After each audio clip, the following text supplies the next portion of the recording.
খেলার জগতে রাজনীতির অনুপ্রবেশ দিন দিন আরও স্পষ্ট হয়ে উঠছে। যে খেলাটি পারস্পরিক সৌহার্দ্য, প্রতিযোগিতা ও ক্রীড়াসুলভ মন মানসিকতার প্রতীক বলে বিবেচিত, সেখানে রাজনীতির হিসেব মেলানোয় নষ্ট হচ্ছে স্বাভাবিক খেলার পরিবেশ। একসময় পাকিস্তান, এবার বাংলাদেশ। ভারতের রাজনৈতিক কূটকৌশলের প্রভাব এসে পড়ছে ক্রিকেটের মতো ভদ্রলোকের খেলাতেও। আইপিএলে মুস্তাফিজুর রহমানকে দল থেকে ছেড়ে দেওয়ার জন্য বিসিসিআই এর নির্দেশনা সেই বাস্তবতাকেই যেন নতুন করে প্রমাণ করল। আসন্ন ইন্ডিয়ান প্রিমিয়ার লিগে 2026 মৌসুম শুরুর আগেই বড় বিতর্কের মুখে পড়েছে কলকাতা নাইট রাইডার্স। বাংলাদেশের তারকা পেসার মুস্তাফিজুর রহমানকে দলে নেয়ার পর হঠাৎ করেই তাকে ছেড়ে দিতে নির্দেশ দিয়েছে board of control for cricket in India বা বিসিসিআই। শনিবার বিসিসিআই সচিব দেবজিৎ সাইকিয়া সংবাদ সংস্থা এএনআইকে বিষয়টি নিশ্চিত করে জানান, সামগ্রিক পরিস্থিতির প্রেক্ষাপটে এই সিদ্ধান্ত নেওয়া হয়েছে। সব জল্পনা কল্পনার পর অবশেষে কলকাতা নাইট রাইডার্স তাদের স্কোয়াড থেকে বাংলাদেশের পেসার মুস্তাফিজুর রহমানকে ছেড়ে দিয়েছে বলে নিশ্চিত করেছে কেকেআর। ভারতীয় ক্রিকেট বোর্ড বিসিসিআই এর নির্দেশেই নেওয়া হয়েছে এমন সিদ্ধান্ত।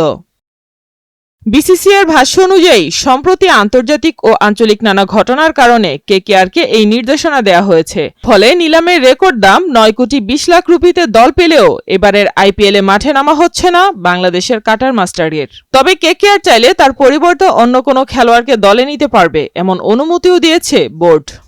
এদিকে মুস্তাফিজকে দলে নেওয়ার সিদ্ধান্তে কেকেআরের মালিক শাহরুখ খানও রাজনৈতিক ও সামাজিক চাপের মুখে পড়েছেন। ভারতের কয়েকটি রাজনৈতিক দল ও ধর্মীয় গোষ্ঠী প্রকাশ্যে আপত্তি জানিয়ে বয়কটের ডাক দেয়। উদ্ধব ঠাকরের শিবসেনা বা ইউবিটি এর পক্ষ থেকেও শাহরুখের উদ্দেশ্যে বক্তব্য আসে, যেখানে মুস্তাফিজকে বাদ দেওয়ার পরামর্শ দেওয়া হয়। অন্যদিকে ভারতের সঙ্গে বাংলাদেশের সাম্প্রতিক কূটনৈতিক টানাপোড়েনকে কেন্দ্র করে কিছু ধর্মীয় নেতা হিংসার হুমকি দিয়েছেন বলেও গণমাধ্যমে খবর প্রকাশিত হয়।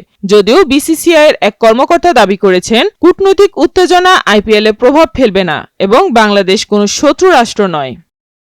যদিও বিসিসিআই আনুষ্ঠানিকভাবে নির্দিষ্ট কোনো কারণ জানায়নি, তবুও সব মিলিয়ে মুস্তাফিজুর রহমানকে ঘিরে আইপিএল এর এই অধ্যায় ক্রিকেটের মাঠে রাজনীতির প্রভাব নিয়ে নতুন করে প্রশ্ন তুলেছে।